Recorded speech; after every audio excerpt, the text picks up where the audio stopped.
Like many doctors, Larry Dawsey once found it hard to believe in the power of prayer.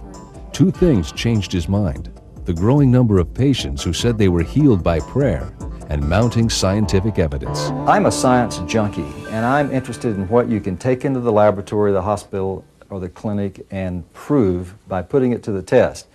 And when you take prayer into the laboratory and you use it in an empathic, compassionate, loving way to make something healthier, you can show in study after study after study that it does exactly that.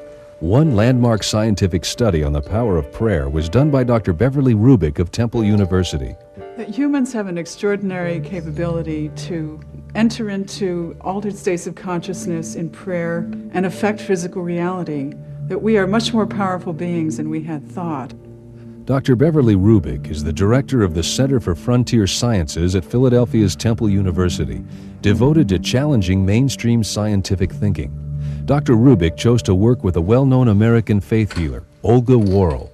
To guard against patient bias, the two chose bacteria as the object of prayer. I added an antibiotic to these cultures, which would inhibit growth. And I had two groups, a control group, which the healer did not touch or try to influence, and an experimental group, which she tried to intervene for through prayer and laying her hands near but not touching the bacteria. And we found in the cultures where the healer tried to influence them through prayer, the bacteria were able to overcome the antibiotic, and they continued to grow.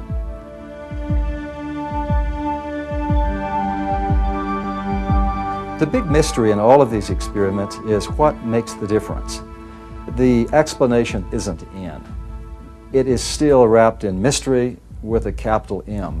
Well, there are a couple of explanations. One is that when someone enters into a healing state, as Olga was, she was apparently in a trance, deep in prayer, that something might change about her body associated with this shift in consciousness, that the very low-level electromagnetic fields that emanate from our nervous system, for example, and heart could change, and that the fields emanating from hands then placed near test tubes could, in fact, help heal the bacteria. I think it's pointless to say whether it's electromagnetic, hormonal, I don't know.